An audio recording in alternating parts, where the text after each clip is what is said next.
The notification came 3 days before Easter. A simple text from my father, no greeting, no warmth. Just the message that had become familiar over the past decade. I wasn't welcome. I stared at my phone in my chambers, the mahogany desk reflecting the afternoon light filtering through the tall windows. Outside, Washington, D.C. bustled with its usual organized chaos. Inside, I felt the old familiar sting of dismissal, though by now it had dulled to a distant ache. My father had perfected the art of excluding me while making it sound reasonable. This time the excuse was my cousin Sarah's new husband, Marcus Whitmore. A federal judge, Dad had emphasized in previous calls. Important. Connected. Someone whose presence elevated the family's standing. And my presence apparently would diminish it. I set the phone down and returned to the brief I'd been reviewing. United States versus Riverside Development Corporation. A complex federal fraud case involving healthcare contracts. The kind of case that required precision, patience, and an understanding of both criminal and administrative law. The kind of case I'd been appointed to handle because of my reputation for fairness and my expertise in federal contracting law. But my father didn't know that. None of my family did. To them, I was still Lauren, the daughter who'd wasted her potential by working for the government instead of joining a prestigious law firm. The one who'd chosen public service over profit, principle over prestige. The family embarrassment who drove a modest car, lived in a small townhouse and wore conservative suits instead of designer labels. They had no idea that 10 years ago at 32, I'd been confirmed as a United States District Court judge for the District of Columbia. One of the youngest federal judges appointed in the past 2 decades. I hadn't hidden it exactly.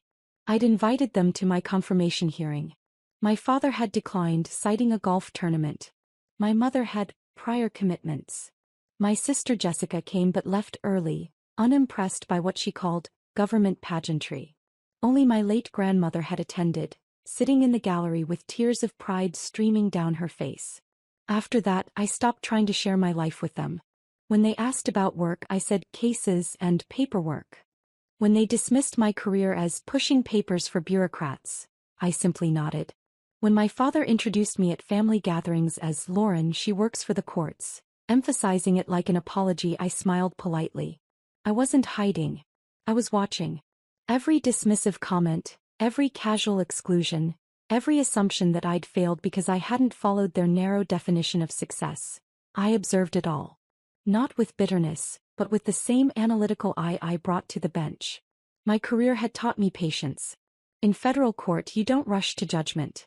You gather evidence. You listen to all sides. You wait for the full picture to emerge before making your ruling. So I waited.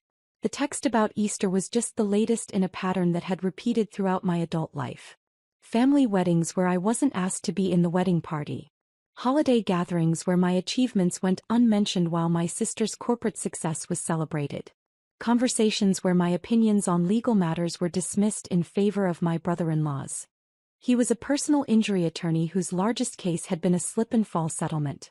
Last Thanksgiving, my father had actually interrupted me mid-sentence to ask my cousin's fiancé, Marcus, about a Supreme Court decision. Marcus had given a superficial answer pulled from cable news commentary. I could have explained the actual constitutional implications, the circuit split that led to the case, the nuanced reasoning in the majority opinion. I'd said nothing. Just smiled and passed the cranberry sauce. That was when Dad had announced that Marcus and Sarah were getting married. Finally, he'd said, beaming, someone in this family is connected to real power. A federal judge. Can you imagine? I could imagine. I lived it every day. Judge Anderson? My clerk, David, knocked softly on my chamber door. The Riverside Development case file is ready for tomorrow's hearing. Thank you, David. I accepted the file, noting its thickness. Has the defense filed their witness list? Just came in. Whitmore and Associates is representing the defendant. Marcus Whitmore himself is listed as lead counsel. My hand paused on the file. Marcus Whitmore? Yes, Judge. Apparently he's taking a high-profile case to raise his firm's visibility. The partner memo says he's looking to make a name beyond his judicial connections. I opened the file and scanned the defense team roster. There it was. Marcus Whitmore, J.D. Partner, Whitmore and Associates. My cousin Sarah's husband. The federal judge who wasn't actually a federal judge. I'd never corrected that misconception. When Dad had first mentioned Judge Whitmore, I'd assumed he meant a state court judge perhaps or a magistrate. But at Thanksgiving I'd overheard Marcus carefully deflecting questions about his cases, speaking in vague terms about the bench and rulings. It had taken me exactly 3 minutes of conversation to realize the truth. Marcus had been a clerk for a federal judge 15 years ago. He'd been working at the courthouse but he'd never been a judge himself.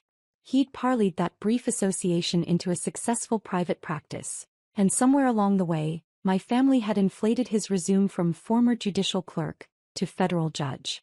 Marcus had never corrected them. In fact, from what I'd observed, he'd encouraged the confusion. He name-dropped his former judge, referenced his time on the bench in a way that was technically true. He had been present on the bench, just not sitting in the judge's chair, and let people draw their own conclusions. My family, always impressed by titles and status, had drawn exactly the conclusion Marcus intended. And now Marcus Whitmore, who my father considered too important for me to be around, was going to appear in my courtroom as defense counsel in a federal fraud case. I pulled the case summary.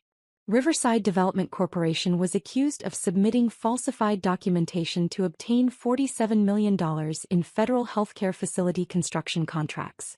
The government alleged systematic fraud, inflated qualifications, fabricated experience, forged certifications. It was exactly the kind of case that required a defense attorney with deep knowledge of federal contracting law and criminal procedure. Marcus's firm specialized in corporate litigation and white-collar defense, but his personal experience was mostly in civil matters. This case was going to be a challenge for him. I spent Sunday reviewing the briefs with my usual thoroughness. The prosecution's case was strong but not overwhelming.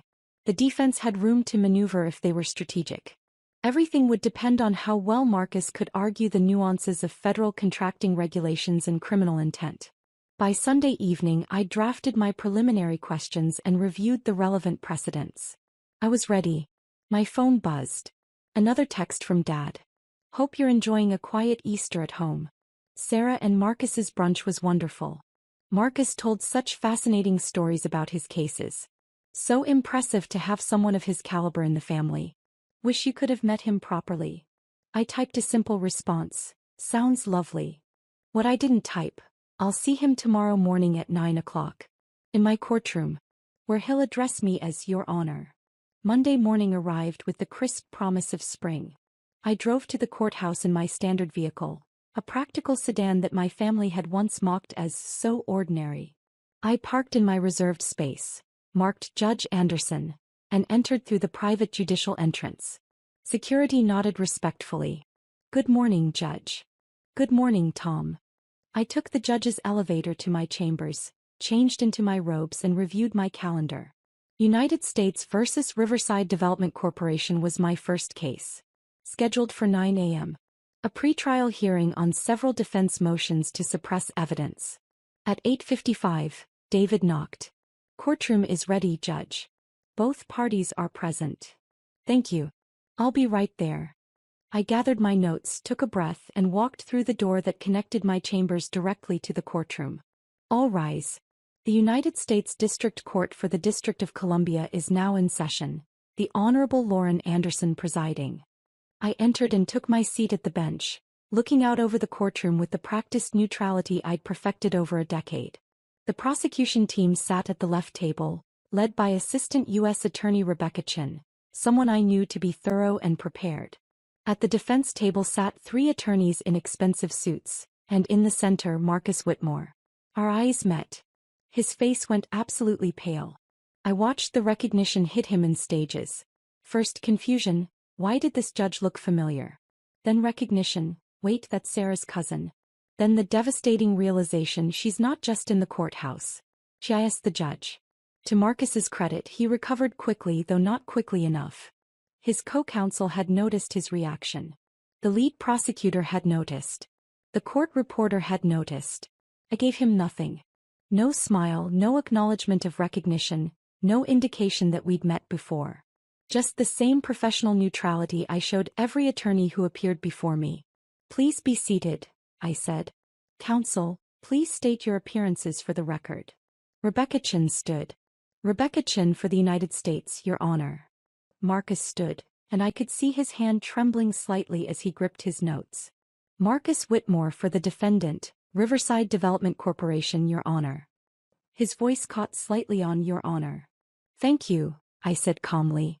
We're here for pretrial motions on the defense's motion to suppress evidence obtained during the initial investigation. Mr. Whitmore, you filed this motion. Please proceed with your argument. Marcus opened his mouth, closed it, and glanced down at his papers. When he looked back up, I could see sweat forming at his hairline.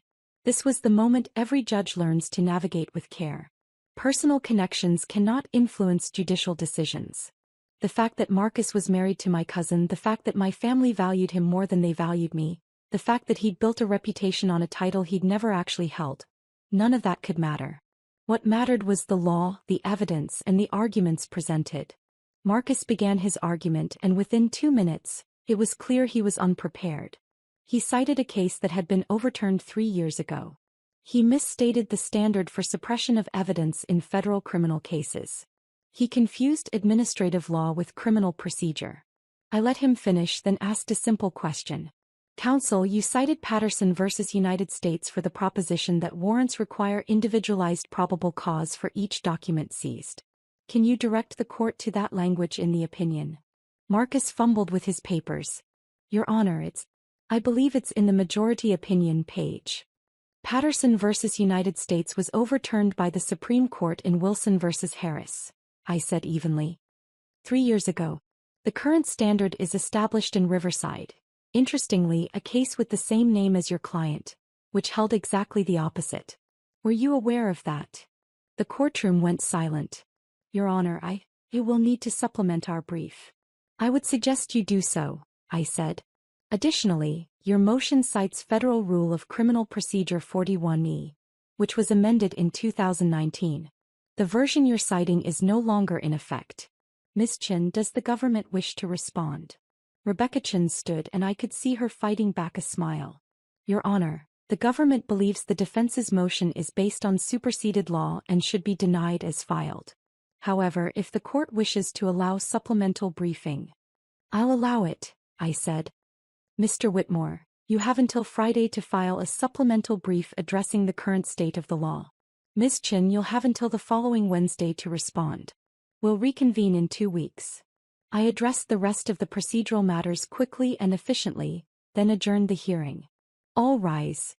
I returned to my chambers, removed my robe, and sat at my desk. The hearing had lasted 20 minutes. In that time, I'd exposed the weakness of the defense's preparation, given them a chance to correct it, and maintained absolute professional neutrality. I'd also watched Marcus Whitmore realize that the family member he'd been helping to exclude from Easter brunch was the judge who would decide his case. My phone buzzed.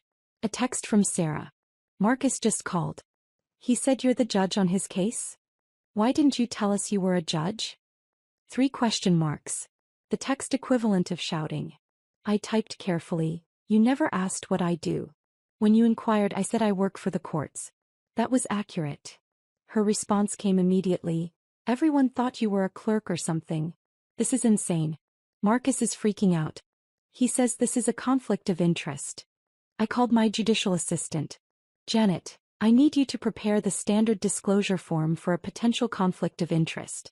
Defense counsel in the Riverside case is married to my cousin. I'm going to disclose the relationship and allow both parties to state whether they want me to recuse. Right away, Judge. Within an hour, both parties had been notified of the family connection. Rebecca Chen's office filed a response stating the government had no objection to me remaining on the case. Marcus's firm requested an emergency conference call. At 3 p.m. I convened the call with both parties on the line. Mr. Whitmore, I said, you've requested this conference to address the disclosed family relationship. Please state your position for the record. Marcus's voice was strained. Your Honor, given that you're related to my wife and given that my family relationship with you is complicated, we believe there's an appearance of impropriety that warrants recusal. Please elaborate on what you mean by complicated, Mr. Whitmore. There was a long pause. What could he say? That my family excluded me from gatherings? That they considered me inferior? That he'd been held up as the success story while I was the cautionary tale? Your Honor, there's been limited contact between you and my wife's family. We're concerned about potential bias. I see. Ms. Chin, does the government have a position? Your Honor, the government notes that Judge Anderson has an impeccable reputation for fairness and impartiality. We have complete confidence in the court's ability to decide this case on its merits. We oppose recusal. Mr. Whitmore, I'm going to be very clear, I said. I have presided over hundreds of cases in this court. I have never allowed personal relationships to influence my judicial decisions, and I will not start now. The fact that you are married to my cousin is irrelevant to how I will rule on the legal issues in this case. However, if you genuinely believe I cannot be impartial, you have the right to request that I recuse myself. But I want you to understand that if I recuse, this case will be randomly reassigned to another judge in this district. You will not get to choose who hears your case. Do you wish to formally move for my recusal? Another long pause. Marcus knew what I knew. The other judges in the district were just as qualified and just as demanding. Some were more prosecution-friendly than I was. Some were known for being exceptionally hard on attorneys who came to court unprepared. I was actually one of the more balanced judges he could have drawn. Your Honor, Marcus finally said, we'll withdraw the request for recusal. Noted for the record. This conference is concluded. Both parties will comply with the briefing schedule I established this morning. And Mr. Whitmore, I expect your supplemental brief to cite current, applicable law. Yes, Your Honor. I ended the call and sat back in my chair. My phone was exploding with texts from family members. My mother. My sister Jessica. Even my father. I ignored them all and finished reviewing the rest of my cases for the week. That evening my father called. I let it go to voicemail, then listened to the message. Lauren, this is your father. We need to talk about this situation with Marcus. He's extremely upset. You should have disclosed that you were a judge when you met him at Thanksgiving. This is very inappropriate. You're creating problems for the family. Call me back immediately. I deleted the message. Tuesday morning my mother called. I answered. Lauren Marie Anderson, what is going on? Hello, Mother. I'm well, thank you for asking. Don't be flippant. Marcus says you're a federal judge. Since when? Since my confirmation 10 years ago. You were invited to the ceremony. Wait. That government thing? I thought you were being sworn in as a clerk or something. A United States District Court judge, Mother. I sent you the formal announcement. It listed my title. Well, we didn't realize. That's not the point. The point is you're creating a conflict for Marcus. He's trying to make a name for himself and now you're presiding over his case? It looks like you're trying to sabotage him. I took a breath, maintaining the calm I'd learned to cultivate in the courtroom. Mother, Marcus is free to request that I recuse myself. I've already given him that option. He declined. Because the other judges might be worse. You need to recuse yourself anyway. Show some family loyalty. Family loyalty, I repeated softly. Like the family loyalty that excluded me from Easter brunch because my presence would be awkward around Marcus? Silence. Lauren, that was your father thought. Mother, I have to go. I have oral arguments in 30 minutes. If you'd like to attend, the courtroom is open to the public. You're welcome to come watch what I do. I hung up before she could respond. The week continued. Marcus filed his supplemental brief on Friday. It was better than his original motion but still mediocre.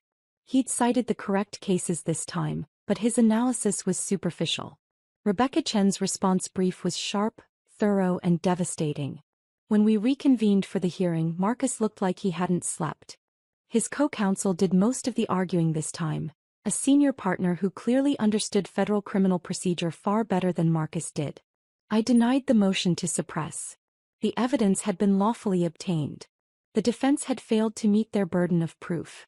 Mr. Whitmore, I said after issuing my ruling, I'm setting a trial date for 8 weeks from today. That gives both parties time to complete discovery and prepare their cases. I expect all future filings to meet the professional standards of this court. Do you understand? Yes, Your Honor. This hearing is adjourned. That evening my sister Jessica called. Unlike my parents, Jessica had always been more pragmatic than status conscious. Okay, she said without preamble. I need you to explain what's happening because Dad is losing his mind and honestly I'm confused too. What would you like to know? Are you actually a federal judge? Yes. Like a real one? Not a magistrate or a referee or something. A United States District Court judge. Article 3. Life tenure. Presidential appointment, Senate confirmation. Holy shit, Jessica breathed. When did this happen? 10 years ago. I was 32. And you just never mentioned it? I invited the family to my confirmation. Grandma was the only one who came. I heard her intake of breath. Oh my God. That ceremony where Grandma made us all promise to attend, but Dad said it was just some government paperwork thing. That ceremony. Lauren, I am so sorry. I thought we all thought. You thought I was a clerk. Or a secretary. Or just a government employee. I kept my voice gentle. It's fine, Jessica. I stopped correcting the assumptions years ago. It's not fine. We've been treating you like you're the family failure, I finished. I know. Meanwhile, you're one of the most powerful people in the federal judiciary, and we've been fawning over Marcus, who isn't even actually a judge. He was a clerk, I said. A good one from what I understand. He's built a successful practice. There's no shame in that. But he let us think. He did. And I let you keep thinking I was something less than I am. We both made choices about what to reveal and what to let people assume. Jessica was quiet for a moment. Are you going to destroy him in this trial? I'm going to be fair and impartial just as I am in every case. The law will be applied equally. Justice will be served based on the evidence and the arguments presented. Marcus will get the same consideration as any other attorney in my court. No more, no less. That's very judge-like of you. It's my job.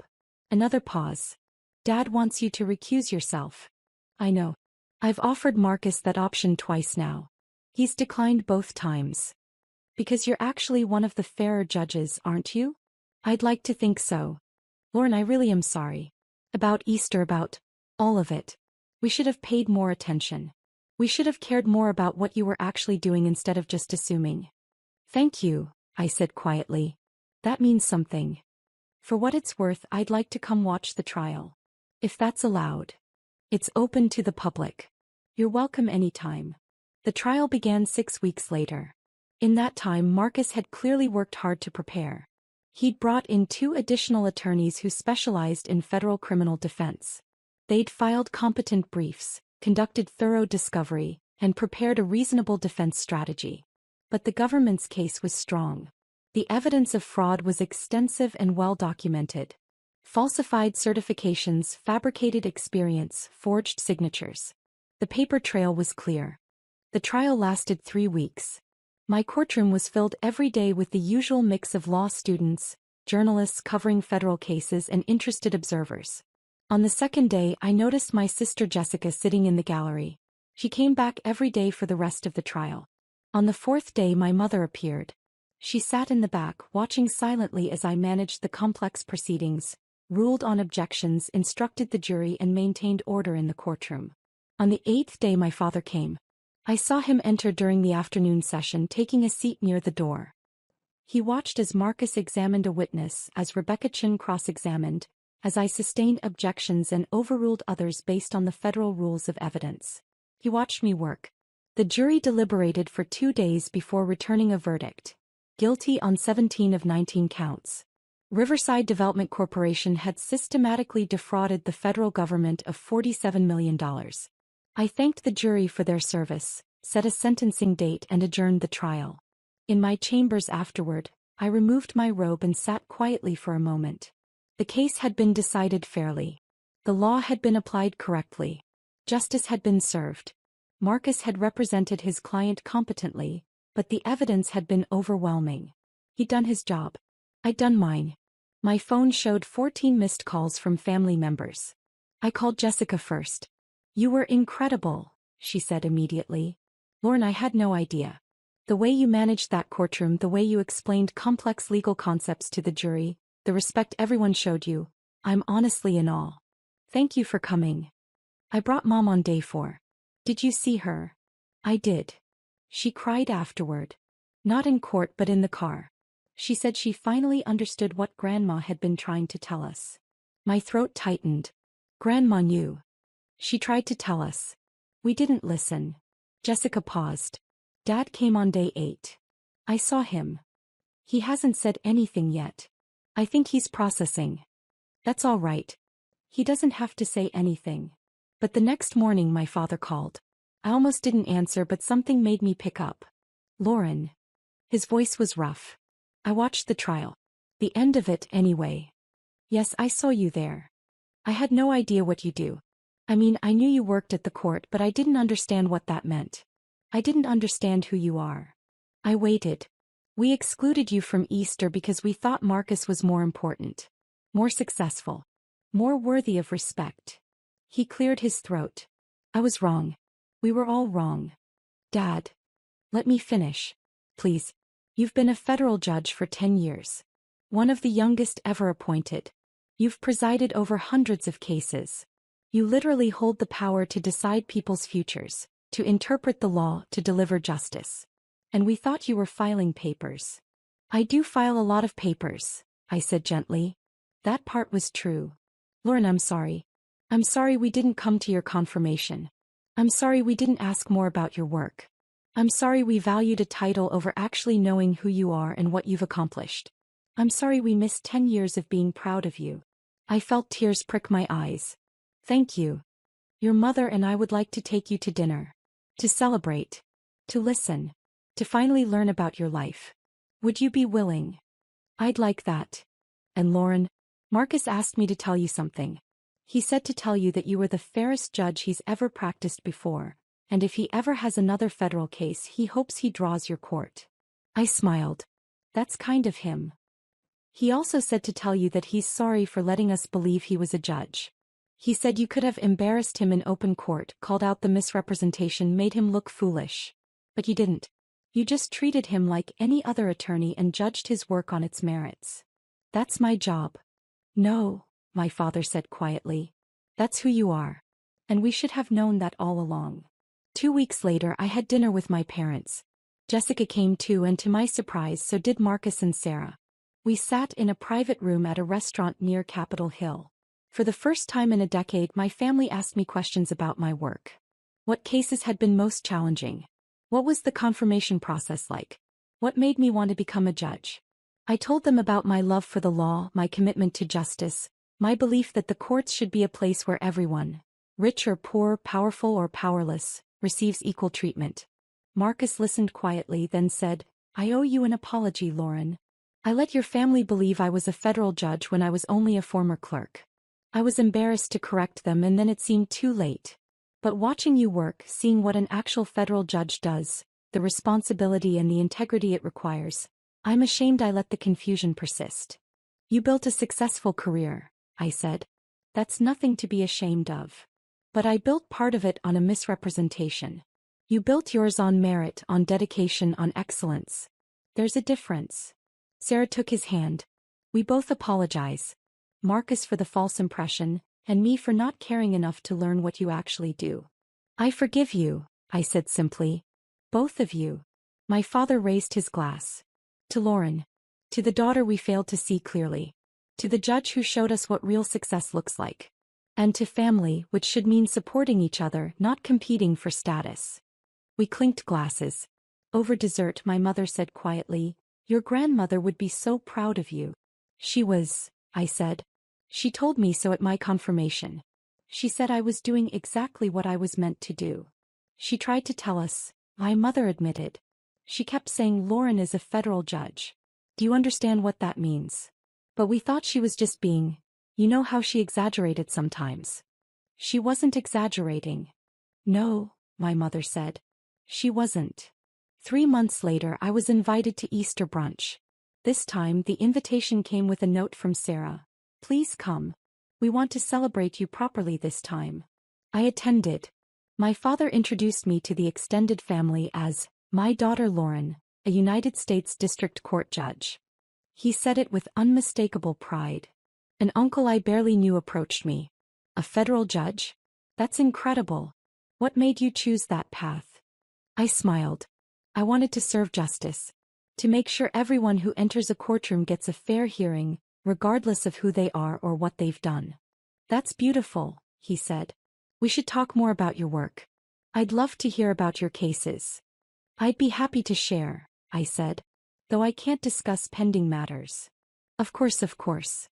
My cousin brought her children over to meet me. Kids, this is your cousin Lauren. She's a judge. Do you know what that means? The youngest, maybe 6 years old, looked up at me with wide eyes. Do you have a hammer? I laughed. A gavel, yes. Would you like to visit my courtroom someday? His eyes got even wider. Really? Really? I'll arrange a tour. Later, Marcus found me on the patio. Thank you for coming. Thank you for inviting me. I mean it. After everything, after the trial, after all of it. You could have held a grudge. You could have excluded us the way we excluded you. That's not who I am, I said. I learned a long time ago that revenge doesn't serve justice. Understanding does. Forgiveness does. Moving forward does. You're a better person than I am. I'm just someone who learned to see the bigger picture. We all make mistakes, Marcus. We all let assumptions guide us. What matters is what we do when we realize we were wrong. He nodded. For what it's worth, you were right about the Riverside case. We lost on the merits. The evidence was solid. You gave us every opportunity to present our defense, and we couldn't overcome the facts. That's the system working as it should. And you are, without question, the best judge I've ever practiced before. I smiled. High praise from opposing counsel. Earned praise, he corrected. As the afternoon wore on, I found myself genuinely enjoying the gathering. Not because anyone was fawning over my title, but because for the first time in years, my family was actually interested in who I was, not who they thought I should be. My father pulled me aside before I left. Lauren, I have a question. Of course. That text I sent you before Easter last year. When I said your presence would be awkward around Marcus because he was a federal judge. He paused. Did you know then? That he wasn't actually a judge? Yes. And you didn't correct me? No. Why not? I considered the question carefully. Because I was waiting to see how it would play out. I'd spent years watching our family value titles over character, positions over principles, status over substance. I wanted to see if that pattern would continue. If given a choice between supporting me and celebrating someone with an impressive title, which would you choose? He winced. We chose wrong. You chose what you'd been conditioned to value. But Dad, here's the thing. I didn't need you to choose me to validate my worth. My work validates itself. The law I interpret, the justice I serve, the fairness I maintain in my courtroom, that's my validation. Your approval is a gift, not a requirement. When did you become so wise? Probably around the same time I realized that being excluded from family gatherings didn't diminish my value. It just revealed where the family's priorities were. He pulled me into a hug. I'm so proud of you. I should have said that 10 years ago. I should have said it every day since.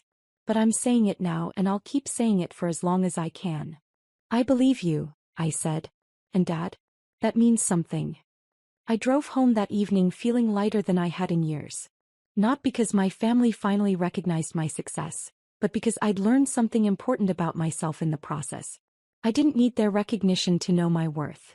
I'd built my career, my reputation, and my life on principle, not approval. I'd chosen the harder path, public service over private profit, integrity over image, and I'd done it without regret. The fact that they finally understood was simply the completion of a circle that had started with exclusion and ended with recognition. But I would have been fine either way. That's the thing about true success. It doesn't require an audience. It doesn't need validation. It simply exists, steady and certain like justice itself. Monday morning, I returned to my chambers, put on my robes, and prepared for another week of cases. Another week of interpreting the law, maintaining fairness, and serving justice. Another week of being exactly who I was always meant to be. And in Courtroom 4B of the United States District Court for the District of Columbia, under the seal that reads Equal Justice Under Law, I took my seat at the bench. All rise. Court is now in session. The end.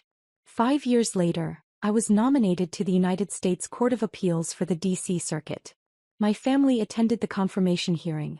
All of them. My father testified as a character witness, speaking with tears in his eyes about the daughter he'd failed to see clearly for so many years. I was confirmed unanimously. At the celebration dinner, my niece, now 11 years old, Asked if she could intern in my chambers when she was older. I want to be a judge like you, she said. Someone who's fair and who doesn't care about what people think, just about what's right. I looked at her and smiled. Then that's exactly what you'll be. Because that's the real legacy. Not the title, not the position, not the recognition. But the example that fairness, integrity, and justice matter more than approval. And that success isn't about being seen by others. It's about seeing yourself clearly and choosing to be exactly who you're meant to be.